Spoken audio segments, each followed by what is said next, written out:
ആദ്യമായിട്ടാണ് ഒരു police story കണ്ടിട്ട് ഭയങ്കരമായിട്ടുള്ള സമാധാനവും സാറ്റിസ്ഫാക്ഷനും ഒരുമിച്ച് പോകുന്നത്. സാധാരണ നമ്മൾ പോലീസ് സ്റ്റോറി കാണുന്ന സമയത്ത് ഒന്നല്ലെങ്കിൽ ഈ പോലീസുകാരുടെ കഷ്ടപ്പാട്, ബുദ്ധിമുട്ട്, അവരുടെ പേഴ്സണൽ ആയിട്ടുള്ള കാര്യങ്ങൾ, അങ്ങനെ ഒരു തോട്ട് നമുക്ക് വരാം. അതല്ല എങ്കിൽ ആ സിസ്റ്റത്തിനെ തന്നെ നമുക്ക് വെറുത്തു ഇത്രയ്ക്കും കുഴപ്പക്കാരാണോ എന്നൊക്കെ തോന്നിപ്പോ. പക്ഷെ ഇത് രണ്ടും അല്ലാതെ ഒരു പോലീസുകാരൻ വിചാരിച്ചു കഴിഞ്ഞാൽ ഒരു നിരപരാധിയായിട്ടുള്ള ഒരു സാധാരണ മനുഷ്യന് എങ്ങനെ അയാളുടെ പഴയ ലൈഫ് അല്ലെങ്കിൽ ഒരു പുതിയ ലൈഫ് എങ്ങനെ തിരിച്ചു പിടിക്കാമെന്ന് കാണിച്ചു തന്ന വളരെ ബ്യൂട്ടിഫുൾ ആയിട്ടുള്ള ഒരു പടമാണ്. തമിഴ് പടമാണ് സിറൈ, അതാണ് പടത്തിന്റെ പേര്. സുരേഷ് രാജകുമാരിയാണ് പടം ഡയറക്ട് ചെയ്തിട്ടുള്ളത്. കുഞ്ഞു പടം കേട്ടോ, 2 മണിക്കൂറേ ഉള്ളൂ പടം. തമിഴാണ് ഈ പടം എഴുതിയിരിക്കുന്നത്. റൈറ്ററിന്റെ പേര് തമിഴ് എന്നാണ്. ഫിലോമിൻ രാജാണ് ഈ പടം എഡിറ്റ് ചെയ്തിട്ടുള്ളത്.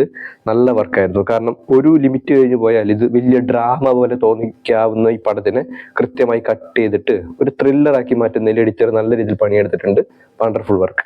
ഈ സിനിമ സ്റ്റാർട്ട് ചെയ്യുന്നത് ഈ നമ്മളെ AR ക്യാമ്പിലെല്ലാം ഈ എസ്കോട്ട് പോകുന്ന പോലീസുകാരുണ്ടാവില്ലേ, അങ്ങനെ ഒരു പോലീസുകാരൻ്റെ കഥയാണ് ഈ പറയുന്നത്. അപ്പോൾ ഒരു പോലീസുകാരൻ ഇതുപോലെ പ്രതികളെ കൊണ്ടുപോകുന്ന സമയത്ത്, കോടതിയിലേക്ക് റിമാൻഡ് പ്രതികളെല്ലാം കൊണ്ടുപോകുന്ന സമയത്ത്, അല്ലെങ്കിൽ വിചാരണ തടവുകാരൊക്കെ കൊണ്ടുപോകുമ്പോഴത്തേക്ക് പ്രതികൾ രക്ഷപ്പെടുമല്ലോ. അങ്ങനെ രക്ഷപ്പെടാൻ ശ്രമിച്ചു കഴിഞ്ഞാൽ എന്തായിരിക്കും പറ്റുക എന്നുള്ളത് ഈ പടത്തിന്റെ സ്റ്റാർട്ടിങ്ങിൽ കാണിച്ചു തരുന്നുണ്ട്. അവിടെ തട്ടിക്കളഞ്ഞാലും പോലീസുകാരനൊരു 3 വർഷം ചിലപ്പോൾ ജയിലിൽ പോകേണ്ടി വരും. അല്ലെങ്കിൽ അവരുടെ ഈ ഡിപ്പാർട്ട്മെന്റലായിട്ടുള്ള നടപടികൾ ഇതാക്കേണ്ടി വരും എന്നുള്ളത് ഒഴിച്ചാൽ വലിയ അയാളുടെ ജീവൻ പോകുന്ന രീതിയിലുള്ള വലിയ കോൺസിക്വൻസ് ഒന്നും അയാൾക്ക് ഫേസ് ചെയ്യേണ്ടി വരില്ല. കൂടിപ്പോയൊരു 3 വർഷം അയാൾ ക്യാമ്പിൽ നിൽക്കുന്നത് അതുപോലെ തന്നെയുള്ളൂ. ഇത് ഈ പടത്തിന്റെ സ്റ്റാർട്ടിങ്ങിൽ തന്നെ കാണിച്ചു തരുന്നുണ്ട്.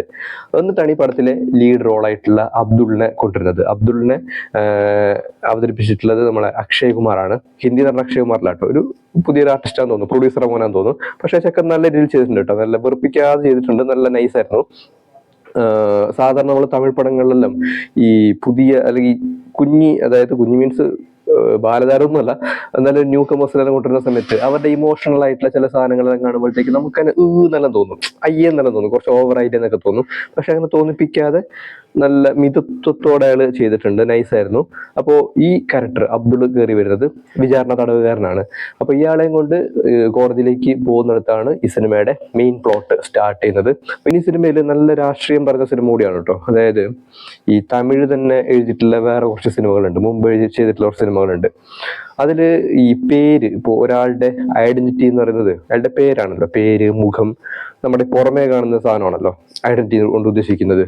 മുഖമില്ലാത്ത ഒരാൾക്ക് സ്വാഭാവികമായിട്ട് ഐഡന്റിറ്റി ഉണ്ടാവില്ല. പക്ഷെ ഒരാളെ നമ്മൾ ആദ്യം അഡ്രസ് ചെയ്യുന്ന സമയത്ത് അയാളുടെ പേര് കേൾക്കുമ്പോൾ തന്നെ ഇത് ഇന്ന ആളാണ്, അല്ലെങ്കിൽ ഇത് ഇന്ന ആളാണ്, ആ ഒരു ടൈപ്പ് വേർതിരിവും കാര്യങ്ങളൊക്കെ ഉണ്ടല്ലോ. ഇതെങ്ങനെയാണ് നമ്മുടെ ഈ സിസ്റ്റത്തിന്റെ ഉള്ളിൽ വർക്ക് ചെയ്യുന്നത്? ഇപ്പോൾ ഇന്ത്യയിൽ തന്നെ വിചാരണ തടവുകാരായിട്ട് ഏറ്റവും കൂടുതലുള്ളത് ആരാണെന്നൊക്കെ നോക്കിക്കഴിഞ്ഞാൽ ഈ പടത്തിന്റെ പൊളിറ്റിക്സ് ഒക്കെ കൃത്യമായിട്ട് പിടികിട്ടും. അപ്പൊ ആ ഒരു രാഷ്ട്രീയം നല്ല രീതിയിൽ സിനിമയിൽ കാണിക്കുന്നുണ്ട്. പിന്നെ എനിക്ക് ഭയങ്കര രോമാഞ്ചവും ആവേശവും തന്നൊരു സീൻ എന്ന് പറയുന്നത് പശുപതി വന്നൊരു സീനായിരുന്നു. പശുപതി തന്നെയാന്ന് തോന്നുന്നത്. ഓക്കെ, അതിലെ പേര് കൊണ്ട് ഒരാളിനെ പൊളിറ്റിക്കലി അഡ്രസ് ചെയ്യുന്ന ഒരു സംഭവം കാണിച്ചു തരുന്നുണ്ട്. ശരിക്കും നമുക്ക് രോമാഞ്ചം ഉണ്ടാവും. നമ്മൾ സിനിമയുടെ ഉള്ളിലിരുന്നാണ് ഇത് കാണുന്നതെങ്കിലില്ലേ, ശരിക്കും നമുക്കൊരു ആവേശം ഉണ്ടാക്കുന്ന സീൻ തന്നെയാണത്. അതെല്ലാം നല്ല പൊളിറ്റിക്കൽ ആയിട്ടുള്ള റൈറ്റിംഗ് ആയിരുന്നു. ആ ഭാഗത്ത് ഈ തമിഴ്നാട്ടിലെ തന്നെ ചില ഹിസ്റ്റോറിക്കൽ ആയിട്ടുള്ള കാര്യങ്ങളെല്ലാം അവിടെ പറയുന്നുണ്ട്. നൈസ് ആയിട്ടുള്ള ഒരു എലവേഷൻ സീൻ ആയിരുന്നു. ആ ഭാഗത്ത് ഈ തോക്ക് വെച്ചിട്ടൊരു ഷോട്ട് എടുത്തിട്ടുണ്ട്, അതും ഗംഭീരമായിരുന്നു. അത് നല്ല ക്രാഫ്റ്റ് ആയിരുന്നു കേട്ടോ. അതെല്ലാം കാണുമ്പോഴത്തേക്ക് നമുക്ക് തോന്നുക ഇതൊരു കിടിലൻ പടമാണ്. അപ്പോ ഇങ്ങനെയുള്ള സിനിമകളെല്ലാം ഇല്ലേ തമിഴ്നാട്ടിൽ അത്ര വലിയ തിയേറ്ററിക്കൽ ഹിറ്റ് ആയിട്ടില്ലാന്ന് തോന്നുന്നു. പക്ഷെ ഇത് മലയാളത്തിലാണ് വന്നിരുന്നെങ്കിലുണ്ടല്ലോ അത്യാവശ്യം ശ്രദ്ധിക്കപ്പെട്ടേനെന്ന് എനിക്ക് തോന്നുന്നു. പക്ഷെ മലയാളത്തിൽ വരുന്ന ഈ പോലീസ് സ്റ്റോറി, ഇപ്പൊ വരുന്ന പോലീസ് സ്റ്റോറി ഒക്കെ നോക്കിക്കഴിഞ്ഞാൽ നമുക്കറിയാം ഈ നമ്മുടെ നാട്ടിൽ തന്നെയുള്ള ഈ ക്രിമിനൽ പോലീസിനെല്ലാം ന്യായീകരിക്കുന്ന രീതിയിൽ കുറെ പടങ്ങളൊക്കെ വരാറുണ്ട്. ഈ ഷാഹി കബീറിനെല്ലാം പടം പറ്റില്ലേ, റോന്ത്, ഓഫീസർ ഓൺ ഡ്യൂട്ടി, നായാട്ട്, ഇതെല്ലാം ഒരു പരിധിവരെ പോലീസ് ക്രിമിനൽസിനെ ന്യായീകരിക്കുന്ന പടമാണ്. പക്ഷെ ഇതങ്ങനെയല്ല. സിറയുടെ ഒരു പ്രത്യേകത എന്ന് വെച്ചാൽ നമ്മുടെ ഈ സിസ്റ്റം എന്ന് പറയുന്ന സാധനം ഉണ്ടല്ലോ, പൊളിറ്റീഷ്യൻസ്, കോടതികള്, അതിന്റെ താഴെയുള്ള ഈ നിയമം നടപ്പിലാക്കേണ്ട പോലീസ് എന്ന് പറയുന്ന ആൾക്കാർ, പിന്നെ ഏറ്റവും താഴെയുള്ള സാധാരണക്കാരായിട്ടുള്ള ആൾക്കാർ. ഈ സാധാരണക്കാരായിട്ടുള്ള ആൾക്കാരിൽ തന്നെ സിറ്റുവേഷൻ കൊണ്ട് ക്രിമിനൽ ആക്ടിവിറ്റിയിൽ പെട്ടുപോകുന്ന മുസ്ലിമായ, പ്രത്യേകിച്ച് ഒരു ഫിനാൻഷ്യൽ ബാക്കപ്പും ഇല്ലാത്ത ഏറ്റവും സാധാരണക്കാരനായിട്ടുള്ള ഒരാൾ വന്ന് പെട്ടുപോയി കഴിഞ്ഞാൽ അയാളുടെ ലൈഫ് എങ്ങനെയൊക്കെ മാറും എന്നുള്ളതാണ് ഈ സിനിമ കാണിച്ചു തന്നിട്ടുള്ളത്. പിന്നെ എനിക്ക് ചെറിയൊരു ലാഗ് പോലെ ഫസ്റ്റ് തോന്നിയൊരു കാര്യം ഈ പടത്തിലെ നമ്മുടെ കലയരസി, അതായത് നായിക വരുന്നൊരു സമയത്താണ്. പിന്നെ അവരുടെ ഒരു ഫാമിലി ബാക്ക്ഗ്രൗണ്ടും ആ ഒരു സ്റ്റോറി പോകുമ്പോഴത്തേക്ക് അവിടെ കുറച്ച് വില്ലന്മാരൊക്കെ വരുന്നുണ്ട്. അപ്പൊ വില്ലന്മാർ വല്ലാണ്ട് ഓവറാന്ന പോലെ നമുക്ക് തോന്നും, കാരണം തമിഴ് പടമാണല്ലോ. പക്ഷെ ഇവിടെയാണ് നമ്മുടെ എഡിറ്റർ നല്ല രീതിയിൽ പണിയെടുത്തിട്ടുള്ളത്.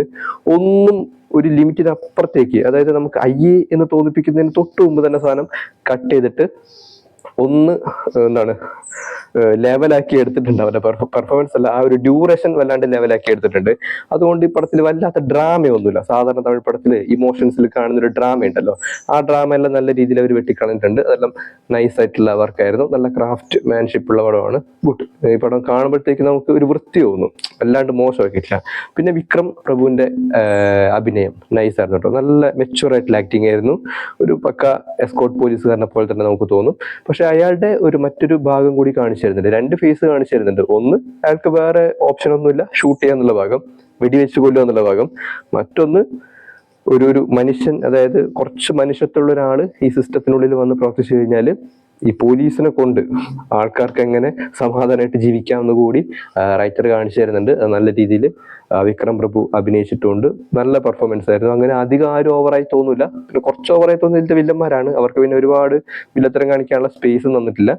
ഒരു സസ്പെൻസ് ത്രില്ലർ അല്ലെങ്കിൽ ക്രൈം ത്രില്ലർ പോലെ തന്നെയാണ് സിനിമ പോകുന്നത്.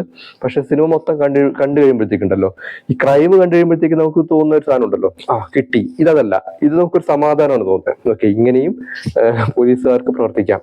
സോ സിസ്റ്റത്തിനുള്ളിൽ നിന്നുകൊണ്ട് ആൾക്കാർക്ക് എങ്ങനെ മര്യാദയ്ക്ക് ജീവിക്കാം, ആ ഒരു ഓപ്ഷൻ കൂടി ഡയറക്ടർ കാണിച്ചു തരുന്നുണ്ട്. നല്ല പടമാണ്, കണ്ടുനോക്കുക. ഇപ്പോൾ ഇൻസ്റ്റാഗ്രാമിലും അത്യാവശ്യം സോഷ്യൽ മീഡിയയിലൊക്കെ ഈ പടം ചർച്ച ചെയ്യുന്നുണ്ട്. നല്ല പടം കേട്ടോ. സിറൈ.